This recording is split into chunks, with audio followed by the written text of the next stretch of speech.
hinder you. Don't you let where you've been hinder you. Don't let what they've said hinder you. Don't you let your past hinder you. You're a woman without limits. Yes, you are. Yes, you are. A woman without limits. Yes, you are. There's nothing the enemy can do to stop what God has for you. There's nothing the enemy can do to stop what God has for you. You're a woman without limits. Woman, woman, woman, woman, woman, woman without limits. Na na na na na na na na na na. Woman without limits. Woman. Good evening, viewers.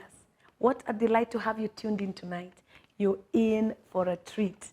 My name is Reverend Kathy Kiuna, and you're watching Woman Without Limits. Don't you ever let anything or anybody limit you. Get out of your way. You are all that, a bag of chips, a dip on the side, and so much more. You're bigger than you think you are, better than you think you are. You can do more than you think you can. And so please brace yourself and know you're a woman without limits. It's such a delight. And tonight we have an amazing story. You know how we roll. You know the kind of stories we bring to you. Amazing stories that change your life forever. And that's what this is all about. Because we want you to know it can happen. God is not a respecter of persons. If he can do it for one, he can do it for the next. And so you could be next online. Who knows? Today we have an amazing guest. Her name is Monica Musungu. She has come from far. If you think you've come from far, watch this. Hi, Monica. Hi. How are you? I'm fine. It's a delight to have you. Thank you so much. Yes. Yeah. So, Monica, you know the way you look like this, nobody can tell your journey. But your journey is like a roller coaster. It's like a movie. It's like a, you know. Yeah. and maybe you can start us from there, you know, your background. Okay, Monica Musungu. I was born in Kisumu, Russia Hospital, and my primary school is school at Nambale Urban, Busia County, just at the border side. Russia Hospital. In Kisumu City. Yes. Don't play. We don't play. Yeah. Yeah. Uh-huh. So my primary school was in Nambale, Busia County. That's where I cleared my class 8. I passed very well, and I was called at Luanya Girls High School in Busia County. Right. My dad didn't have anything to take me to school. And that time is where people are looking down on women. But my dad was a risk taker, and I salute him till now because he sold his cow to take me to school. Wow. Yeah. That's awesome. That's a good dad. Yeah, he's a good dad. Late though, he died. Oh, Yeah, okay. yeah. Pole. So he sold his only cow, took me to school. Going to school, we didn't have even transport to go to school. It's a distance. He believed in himself. He drove me in a bicycle, 2 hours to school. Wow. Yeah. You rode on a bicycle? Yeah, my dad did. That's you were riding on the back. Yeah, I was the back. He was riding me and my brother with my box, my school box. Yeah. So we had 2 bicycles. Oh wow. Yeah. 2 hours to school. Right. And then when he left me in school, I didn't have anything. You know, I cried. It was so emotional. I didn't have even pads with me. I didn't have anything, but the best thing is I was at school. Right. Yeah. So how did it happen now after that? Did you work hard? Yes, I did. I did work hard. But after 1 year, again, now there was no school fees. So my mom suggested I come to a day school in Nairobi. Right. Yeah. Okay. So my mom used to sell alcohol so that she can pay for my school fees. There in Busia? Yeah, then she used to bring alcohol in Nairobi so that she can pay for my school fees. Now I was in a day school in Nairobi staying with my uncle in Kariobangi. Okay. Yeah. In day school, it was a very difficult thing for me. I was in the cheapest day school you can imagine in Nairobi. I think it's closed right now. RGS Secondary School. Oh, it's no where longer is there. that? It's downtown bus station. RGA. RGS. RGS. Yeah, secondary school. I know Kalsa. Yeah, it's near there. Girls, it's Yeah. near there. Yes, yes. Aha. That's where I schooled. Right. And then I So stayed. now from Shags to the city. Yes, yes. The difference, how was that? The difference was not that much big, though it was a slum. So I embraced the slum life. But I had to catch in very fast. I'm a good catch-up. Yeah. So I had to get in very fast to catch up with the lifestyle. Right. Yes. So how was the slum life like? I used to walk from Kariobangi to town, school, 2 hours in the morning, 2 hours in the evening. Sometimes I have 5 bob, maize for 5 bob, or sometimes I go without lunch. But I was so strong. I knew someone was watching me, and that was God. Yeah. But then that time you weren't born again or anything. No. So tell me, how was your life in the slum? My life in slum, there's a time where my uncles auctioned everything. We went in the street. I went to the street, slept in the street for 2 days without having a shower, without food. There's a matanga, you know, in slum there's matanga, you go and sit there, you wait, matanga inaenda mpaka asubuhi. So after 2 days, I seek a refuge at Kariobangi Baptist Church. I used to go Kariobangi Baptist Church on and off in Kariobangi. So I went and talked to the pastor, and he accommodated me. So when I stayed with pastor, I had to be straight, you know. Yes, I had to be straight. Of course. Yes, yes. Yeah. But still, I used to walk to school and back because I wouldn't want to bother him with my transport. I used to knock doors of our area MP Chris Okemo, school fees. I could go with the uniform in his office. I sit there, they tell me there's no school fees, no one there, but I refuse. I say I have to get out with a check. I need to go back to school. I used to go with my uniform. Yeah. Sometimes they give me, sometimes there's none. My mom comes with alcohol. Then she sells it. Yeah, she sells it. So after staying with pastor for some time, my brothers now took me in Kariodudu. That is there's an iron sheet, a small iron sheet. I stayed there with my 2 brothers. Yeah. So now I was back in real life. From church now back to Reality. life. To reality. Yeah. A slum where I get friends, different types of friends. Now I became rebellious with life. So if school is not working, we might as well look for something that's working. Yeah, sometimes. Yeah. My brothers could not control me. But during holidays, I used to work as a house girl. I go look for job. People were going to work, hey, I can take care of your kids. And then you pay me something. Yeah. Because I wanted to get my pads, to get perfume. Yeah, that's the kind of a life I lived. But I used to work still, going to RGS and coming back. And I used to be a hyper, as in I could not stay at home. My brothers could not control me. And I had a brother who I follow, Humphrey. So he used to have good jeans, and I used to admire them. So I put on the jeans when I was out. I go out. When I come back, he fights me. We fight. He tells me, don't take my clothes again. Then tomorrow I take his clothes again out. I come back in the evening. And he fights you. He fights me. Right. So I was used to that fight life. I was so rough in slum. I was so stubborn. And that's how I became now like that, with the very tough life in the slum life. Yeah. So until I cleared my high school. So if you're not tough in the slum, you cannot come out of there. It's not easy. You to have survive. to be tough. You have to toughen yourself. Yeah, and that toughness helps you in future because it's helping me to compete with men in life. Yeah. Yeah. So tell me now. So now you started, you toughening up and going through school. Yes, and I finished my high school. During holidays, as usual, I used to do a house girl thing. And then when I'm not doing the house girl thing, I used to just go out, meet friends, form a squad in the slum, to make, as in that teenage life, you understand? Yeah, yeah. So going to play basketball. Yeah. I'm not a basketball player, but I just want to be stubborn, Right. trying to play around, you understand? Yeah. I wanted to do everything. Yeah. To enjoy everything. Yes. Yeah. You wanted to be connected everywhere. Yes. Yes. So you were like the life of the party. Yes, You were the one- yes. Party. In fact, I was the leader making parties.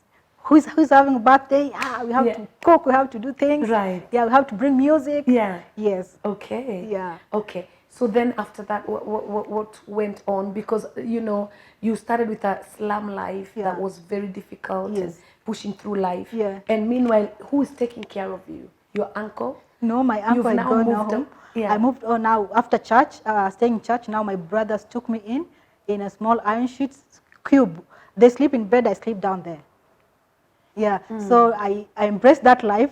Of and- surviving. Or surviving now. You know and what becoming I'm someone. getting about you is that no matter what life ushered you, you embraced it. Exactly. And it's like you took it on and said, you know what, this is what we have. Yes. And you turned it around to work for Yes. your good. Yes. So, so even when you're sleeping on the floor, It's okay. yeah. So long as I wake up in the morning, I dress up, I go party, I Right. do things. Yeah. Life in the slum, if you embrace it, it's good.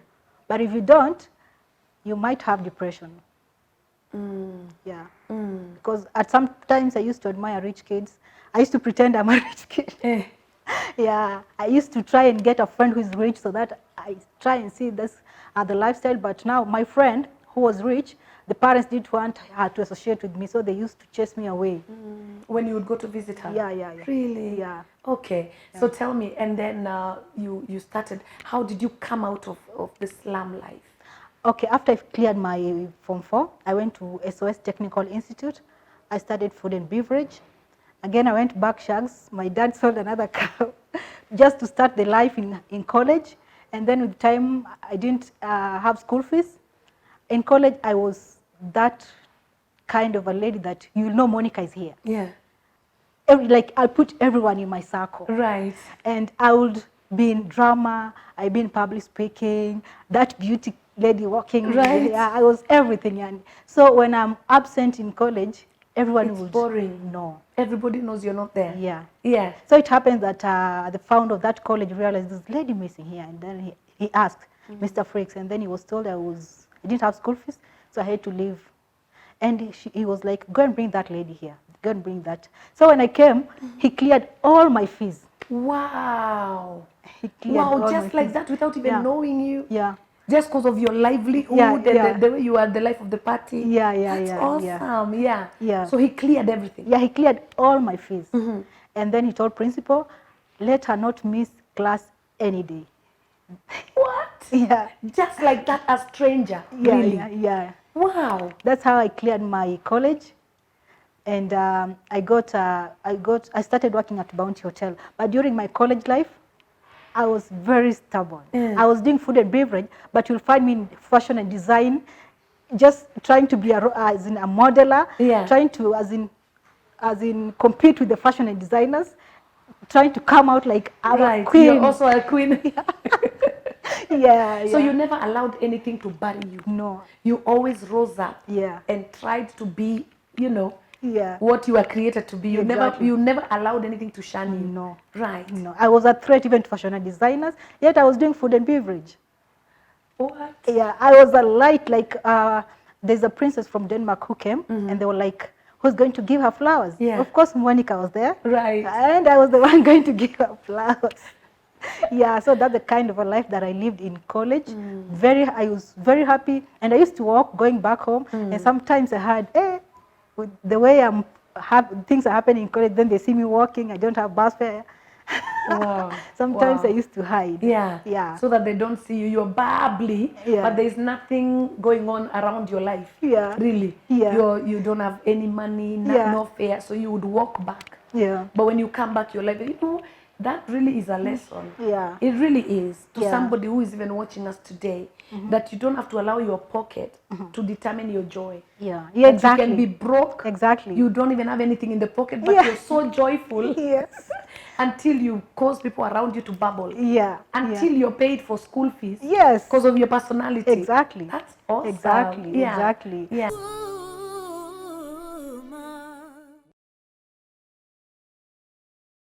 I recently wrote my latest book, Let Me Go, Breaking the Shackles of Insecurity.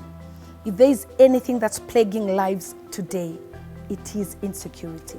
It has robbed people of destinies.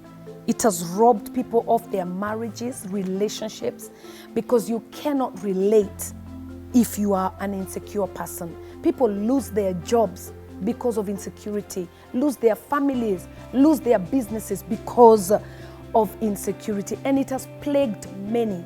If you get up to the level of leadership and you're insecure, that's a taboo. Woe unto the people that you're leading, because they're going to fall into serious traps just because of the spirit of insecurity. I believe with all of my heart that this is a book that everybody needs to get a hold of, because it's going to help you know how to be single and okay, how to be married and okay, how to relate with your boss and okay, how to do life and be okay. Because I tell you the truth, if you are not okay and if you're insecure, everything around you will be falling apart. And there are so many people that are asking themselves, why do I miss it? Why do my relationships always fail? Why do I always miss the mark? What am I going to do? Let me tell you, insecurity is a demonic agenda. And if you read this book, you realize it plagued many even in the Word of God. You go to somebody like Saul, he was so full of insecurity. You go to somebody like Gideon, he was so insecure. You go to many people in the Bible that were absolutely insecure, and you see yourself in it. And let me tell you, as a woman, if you're insecure, your relationships are not going to work. They are just going to be one hustle after another, and you'll think something is wrong with you. But there's nothing wrong with you. You just need to deal with insecurity. As a man, you're going to be missing the mark all the time, losing on business all the time. Why? Because of insecurity. Get to know how to get rid of insecurity forever. Get a hold of this book.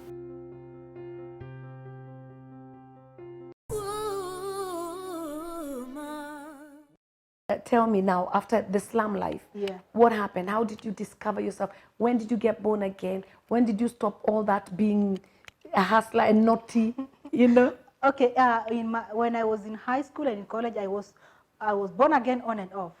I go, they pray for me on and off. I go, they pray for me on and off. That was the kind of a life I used to live. But when I finished college, I started working at Bounty Hotel as a waitress. That's when I realized life is not the same like I used to know. It's a different kind of a life. Because I need to do things in a different. When my dad passed away, I need to take care of my siblings. We are 11 in our family. I'm the fifth born.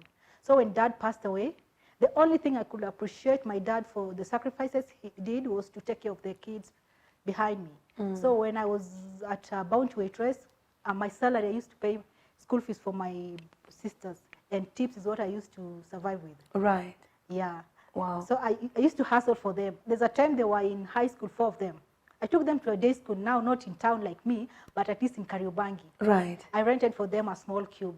And then maize, my mom bring a sack of maize for them. I bought charcoal, sack, najiko. So you told them, sort yourselves. Yeah, that's what I did. Me, I'll try and hustle for school fees. And my brother also hustled for school fees because we wanted a different thing. My mom was telling me, let them just go and get something to do, house girl or something. I told mom, bring all of them here. Wow. Because whatever dad did for me, I'll not forget. He sold a cow and another cow for you to finish school. Yeah. So you said you're going to do that for somebody else. Yeah. Right. Yeah. So during my time in Bounty Hotel, I used to work hard until they used to call me a robot in Bounty because I could take care of a lot of clients. I'm there, but everything is perfect. So they used to call me robot until I was promoted to be a receptionist. Wow. Yeah. Yeah. In a busy reception. So I used to work so hard. When I wanted to resign, they told me, you're not going to resign. We are taking you to police station because you didn't tell us in time. And they added salary. Refusing you to go by force. Yeah. Yeah. I was an influencer wherever I am. I think the crowd just flowed with me. I think I have a gift. I don't know. But they told me you're not going to resign. Right. Yeah. And they added my salary. And I'm a kind of a person that when I decide, you won't change my mind. You will follow through. Yeah. Then the second time I told them I'm resigning, they told me, no, you're not resigning. Again, they told me we can talk, they'll add you salary. So in 2006, July, I just left and I switched off my phone. Oh, because they had refused now completely. Yeah. And you felt that you needed to? Change. I needed some change. When I need change, I'll really fight for that change. And when I was working as a receptionist, there's a client from Norway who saw the way I was working and the way I helped him. The hotel was almost full, but I gave him a room. And then he was like, when you need change, he gave me a card. Call me. Yeah. Did you call him now? Yeah, after I did. That? After I left, left Bounty, I called him. Yeah. He had a tour travel company here in Kenya, Kenya Camping and Safaris. And he told me to go and start working there. So those guys thought that I came there in that company as a spy. Yeah. Wow. His spy. Yeah. So most of the time they send me in the field. But me, when you give me something, I take it positive. So when they send me in the field, that was a good thing for me to learn more about tourism. So you didn't feel bad No. about these people going against you? No. Hey, you know, Monica, you're really, I mean, you're amazing. I really believe that somebody is really getting blessed right now because life ushered you with lemon. You made it lemonade. Yeah. They brought you, your father couldn't pay school fees. You pushed your way, you came to Nairobi, taken to the slum, but you still refused Yeah. for anything to pin you down. Yeah. You were happy in the slum. Yeah. You were happy walking for 2 hours to Yeah. and fro. That's Yeah. 4 hours a day. Yeah. Walking, you were still happy. Yeah. You were happy when Take it to the field. when taken to the field. Yeah. And even in college, when Yeah. they now, you know, when you couldn't afford, Yeah. you were so happy until somebody said they are going to pay for you. Yeah, yeah. That's so amazing. Yeah. So your life, you've refused for things to pull you down. Yeah, I refused. So when I was in In the field. in the field now, Right. I used to go to hotels. You know, you talk to the receptionist. Can you give us clients? But at that time I was in the field. That company really got clients. Yeah, it got clients. So whenever our clients pay, they could eat the money, and then they give bad as in services to clients. And I was really affected by that. I remember when we got clients from Canada going to Mount Kilimanjaro, I was told I have to go with them. I never refused. I went. And I said, I can climb the mountain and see what is happening, right? Right. It's okay, I'll go. So I went to Mount Kilimanjaro with clients. We climbed for 5 days. You see people fainting, but I say I have to reach the peak. I want to see how it is. I want to know what people experience. And porters were like, just go down because oxygen will be less oxygen and you might die. You see leaves, people have died there. Yeah. But I'm like, I have to reach the peak. I tried my best. I reached the peak, came back. Wow. Yeah. Yeah. Came back, and then it was not easy. I slept for like 1 week without walking because even my legs could not move. But I thank God because I did what I wanted. You pushed The challenge. again. You Yeah, the pushed. challenge. Yeah. Yeah, and then I was given a chance to go to Norway with that company. My name was first in the list, while the rest were, because when they told them they want 6 people to go to Norway, the girlfriends now were the one on the list. Yeah. But Monica Musungu was the first, then you add the rest. Right. Yeah. So you went? I went, but they knew I was rebellious with them because they were not doing well, as in they were not giving correct information to the person who is funding them. So when I went to Norway, I was the only one. No one was by my side, as in they were telling the Norwegian that I'm a bad person, I'm telling lies, and I told him, now, I told you what I know, and I told you what's happening in Kenya. Don't invest until you go back and see what is happening. Because these are the girlfriends. The real workers are left there. These are not the people who are supposed to come here. And they were like, no, Monica is destroying us, what? I told them, I'm resigning. I'm taking my next flight, I'm going back to Kenya. I don't want to work for this company. And I took my flight, I came back to Kenya. In 2008, I registered Scenery Adventures. So you March. came and started your own? Yeah, I founded Scenery Adventures now in March. Right. Yeah. Wow, congratulations. Thank you. Yeah, and how did it go? How did you? It's tough. I was jailed twice at Central Police Station. You know, I started a Scenery with 5,000 bob, where Bidco Towers, I was given a desk, and then the computer. So there is a big reception where people come in and people are having different desks. So it's like an open office. That's where I started in. And I started with car hire. I like, you have a car, you give me and I manage it for you. So there's a client who came, took the car. So she was not a good person. She sold the car. When I told the owner was like, I'm part of the deal. So I was jailed in Central Police Station for 1 week. I was transferred to Thika with flying squad, exchanging me like a big criminal. That cell is a filthy place to be.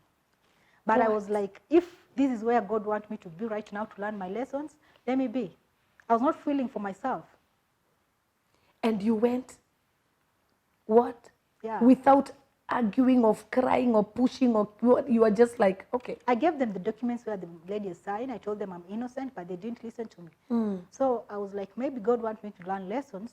This is where I can pass through to get my success. Right. So let me be. So you stayed. Yeah, I stayed. How did you come out? I was transferred to Thika, and then the car was found. The woman had sold it to another person, and then the car was taken back to the owner. I was released innocently. So I came back again. I got a different person who gave me the car to manage. I gave a doctor who got an accident, dumped the car, went missing, switched off the phone. I was taken again back to Central Police Station with the owner. So I was like a customer there. I was like, okay, let me be there. They knew me. Oh, you're back again. I am back again. Right. Yeah.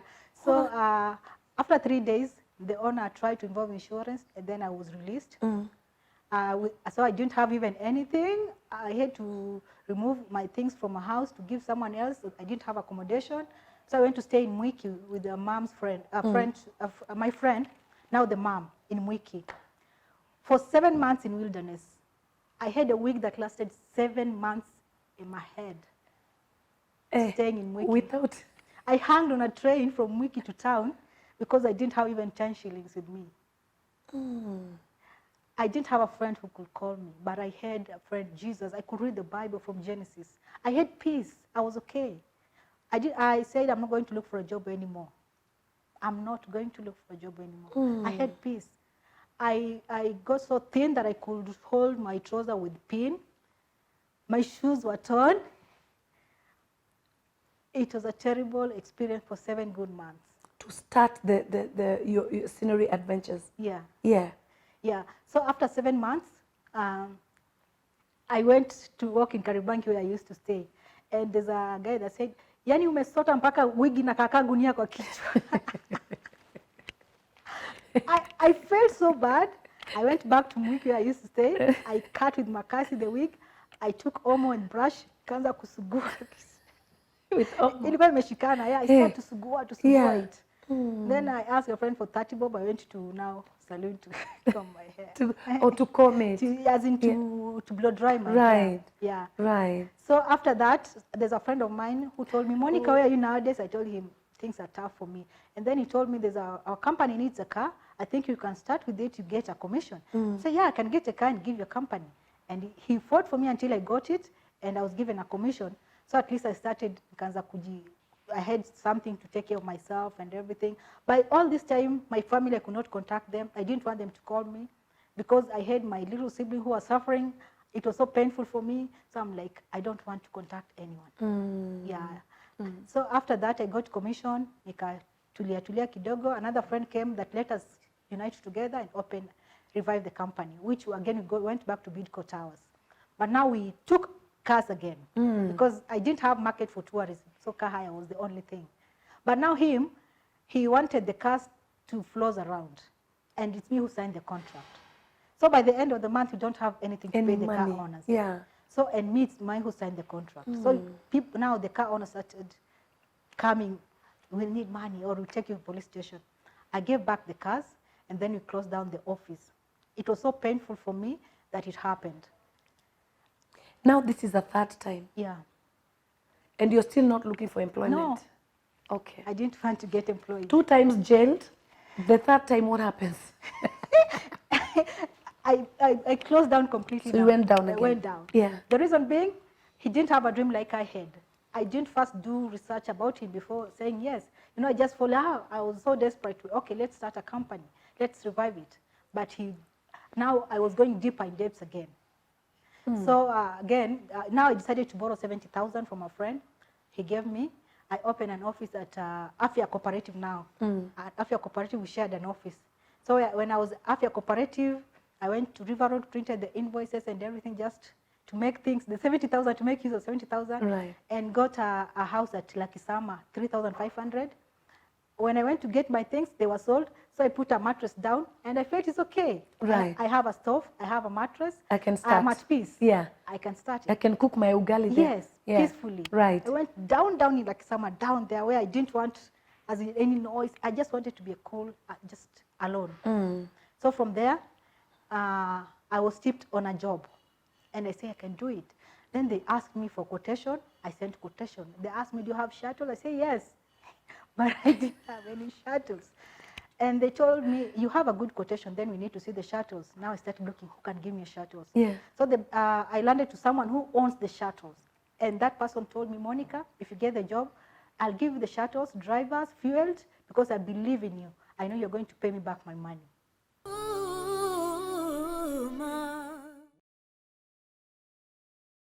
I recently wrote my latest book, Let Me Go, Breaking the Shackles of Insecurity. If there is anything that's plaguing lives today, it is insecurity. It has robbed people of destinies. It has robbed people of their marriages, relationships, because you cannot relate if you are an insecure person. People lose their jobs because of insecurity, lose their families, lose their businesses because of insecurity, and it has plagued many.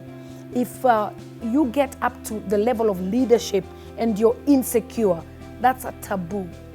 Woe unto the people that you're leading, because they're going to fall into serious traps just because of the spirit of insecurity.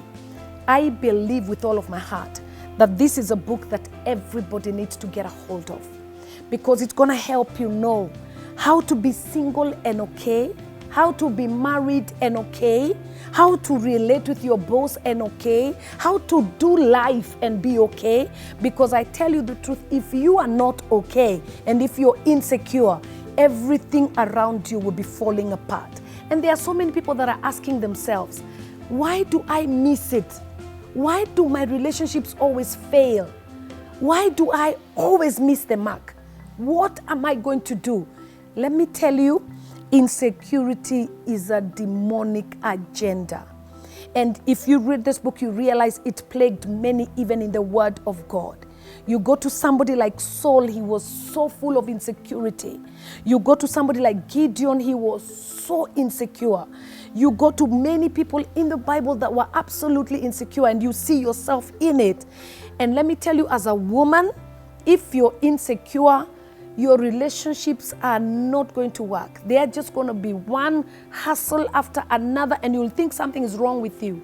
But there's nothing wrong with you. You just need to deal with insecurity. As a man, you're going to be missing the mark all the time, losing on business all the time. Why? Because of insecurity. Get to know how to get rid of insecurity forever. Get a hold of this book.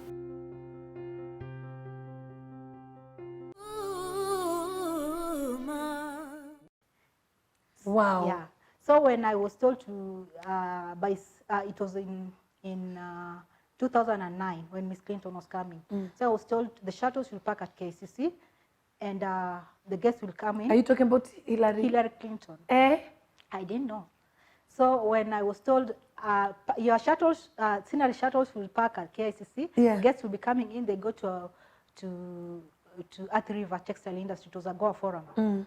So me, I went there, I had t-shirts, scenery t-shirts, zile mzee za kitambo, not these ones, with my sister. I told her to come and help me. Yes. So I went there, I got the shuttles, fueled, and the drivers. And then he introduced me to the driver, said, now you will manage them, I know you're going to pay me back. Yeah. So I saw big cars coming in, and guests are getting in the shuttles.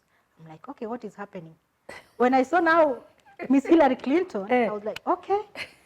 I started shivering. Is this what I'm handling? Yeah. Okay, and they said, they told me, are you the one in charge? I said, yes. Okay, get in. We're going to, this is the itinerary. Yeah. And the security was very tight from Nairobi to Athi River. Yeah.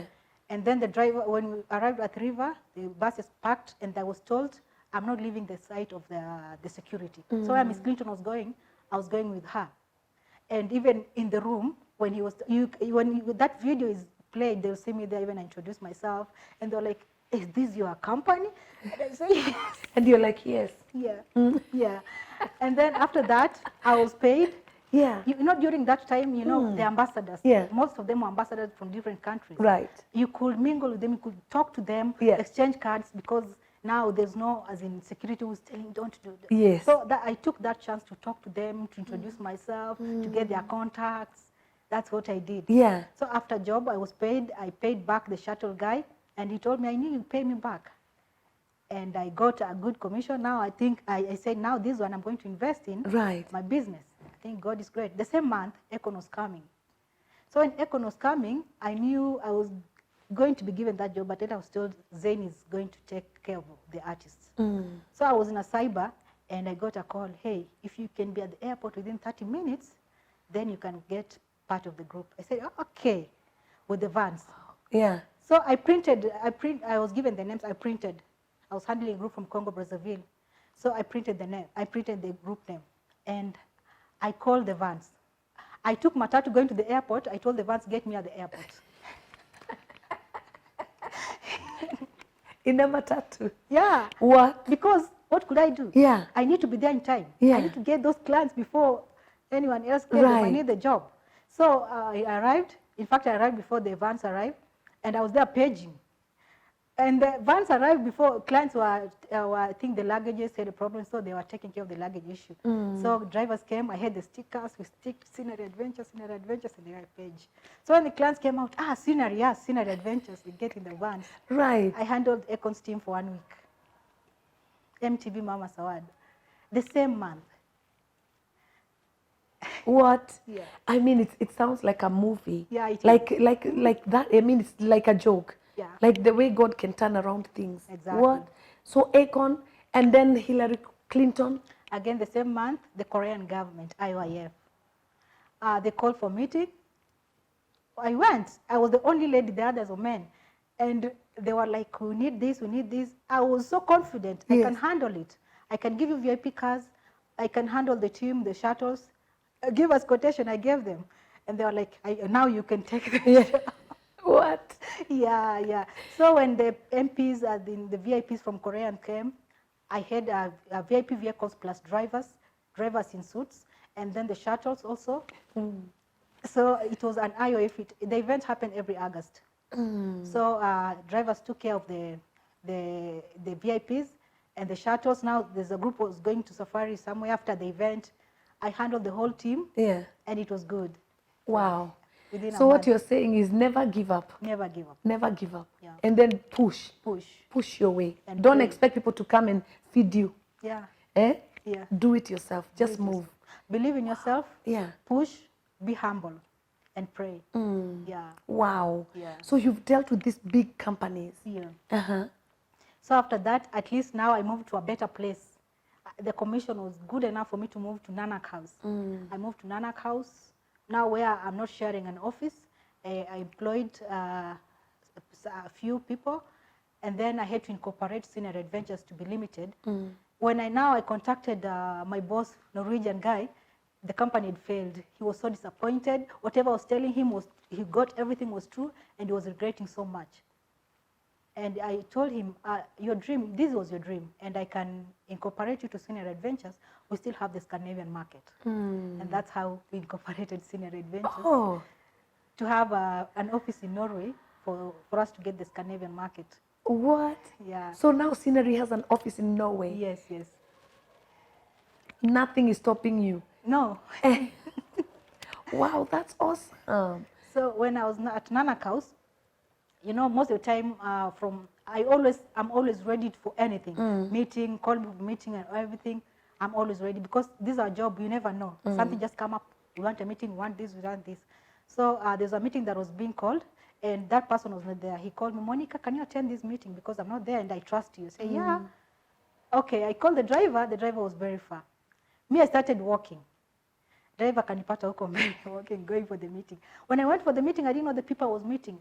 It was a security team from Uganda, Ugandan president security team. There were 11 men and 1 lady. Okay, I went and they asked me questions about transport and everything. I answered.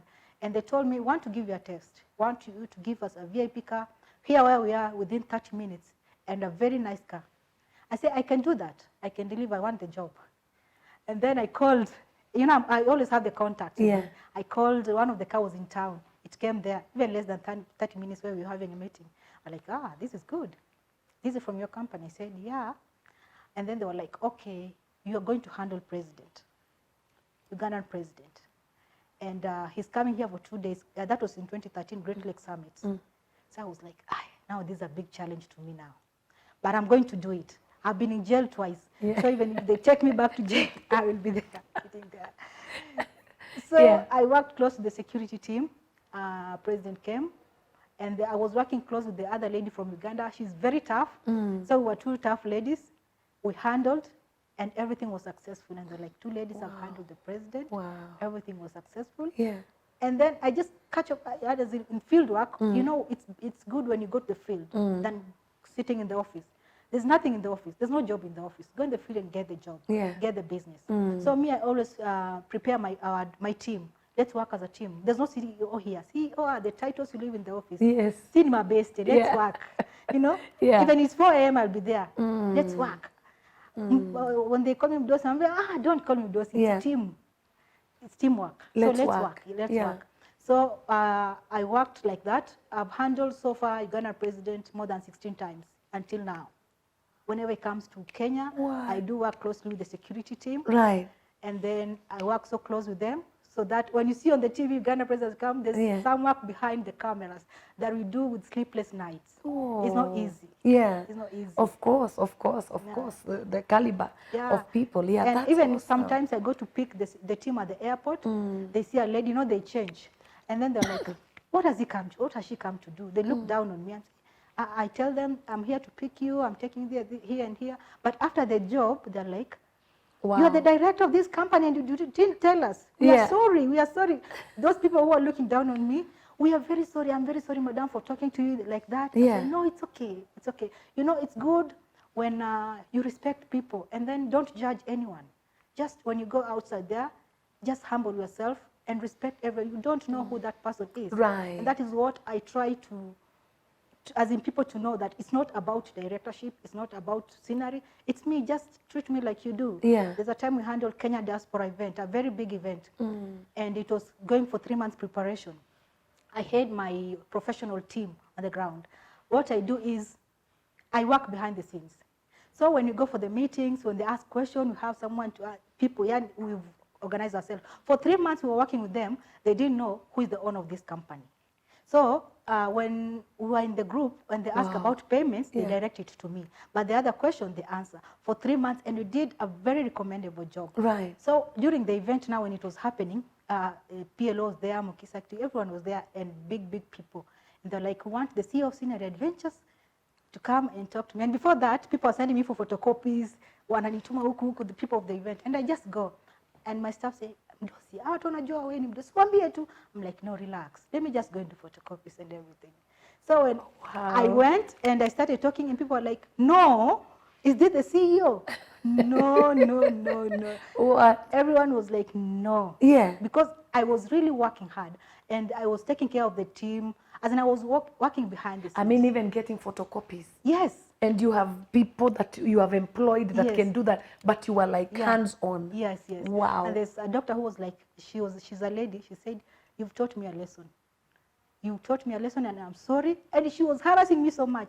I'm very sorry and you've taught me a lesson and I'm very, very sorry. I didn't know you are the CEO of this company. Right. I'm very sorry. And you've taught me a lesson. Wow. You know, all these 3 months, I was just working behind the scenes and doing these small jobs to make it happen. Yeah, but after the meetings, we go to our own office and then we talk. I give them my views, what we need to do. We used to work until midnight because the event was big. So people were like, everyone was no. You can't be the one. Yeah, the reason is, it's not about you, it's not about the name, it's not about the title. Just humble yourself and just mingle with. These are the things that I learned from the slum. Slum. Yeah, these are the things that I learned. Again, we go back to the slum. Isn't that amazing? Yeah. It's not about the titles. It's not about the CEO. Yeah. It's not about sitting in the office. Yeah, humble yourself. Humble yourself. Yeah. And you should not just go and tell, you know, I'm this and no. I do ask my secretary, what do you think about this? She corrects me and I'm like, oh, that's good. At some point, she buys me lunch when she's paid. They want to buy you lunch. Say, oh, good. What? And you go with her? Yeah. That's awesome. Yeah. Munaskia, you buy me lunch. Yeah. That's awesome. Yeah. That's really beautiful. Yeah. So now, what would you advise somebody that's there, that's watching, that's in the slum and has given up. Because most people, you see, you are a go-getter, you are a pusher, you are refusing to be held back. Yes. And even though you are put, to sleep on the floor, no school fees, working many hours, but you never gave up. Yeah. What would you advise somebody who's giving up? Because most give up. Yeah, most do. Yeah, or they have a bitterness towards relatives. Yes. Because relatives are not giving them money. Yes. You know, most of them get upset with people because they want handouts. Yeah. But what would you advise somebody now who's giving up? Believe in yourself. The situation is not permanent. You can be nobody today, but you can be somebody else tomorrow. Because myself, I've motivated a lot of people, mentorship. And people are like, it's because of you that I'm who I am today. They write to me. There's a doctor who is in the US, they're like, you are my mentor. You made me to be where I am. I'm like, I don't know you. But, you know, I used to go to mentorship sessions to talk to people, universities. And, you know, my education, I'm not a PhD holder. I'm a simple person. I'm a college degree person. But it's because I believed in myself and I'm a go-getter that I am who I am today. I employ now the graduates. Yeah. They do it for me. Right. Yeah. Right. Isn't that awesome? That's so powerful. Yeah. Yeah. So what you're telling them is never give up. Never give up and believe in yourself. Yeah. Humble yourself. Yeah. Wow. Yeah. That's awesome. Yeah. That's beautiful. That's very, very powerful. I love that testimony, especially because of not being handed things in life, but taking them. Taking them. Yeah. Knowing that, you know what, it may not be easy, but who said life is supposed to be easy? And you know, when you take them, God gives you a chance. Yes. But when you stay back, yeah, you'll be disappointed. you lock yourself. Yes. That's why you're on Woman Without Limits today. Thank you. Pusher. Yeah. You know? Thank you so much. Thank Yeah. you. Yeah. May God bless you. Thank you too. I believe somebody has been blessed today, and I believe lives have been turned around. So listen to me. You could be in the slum right now, and people are looking down on you and even thinking, you know, you really amount to nothing. I want you to know that it's not what they say, it's what you say. If you can align your life with what God says, because nobody has a say in your life that can bypass what God says. If you can just let God be God and say, God, whatever you have for me, help me to get it. Help me to open my eyes to see. You can rise up from anything.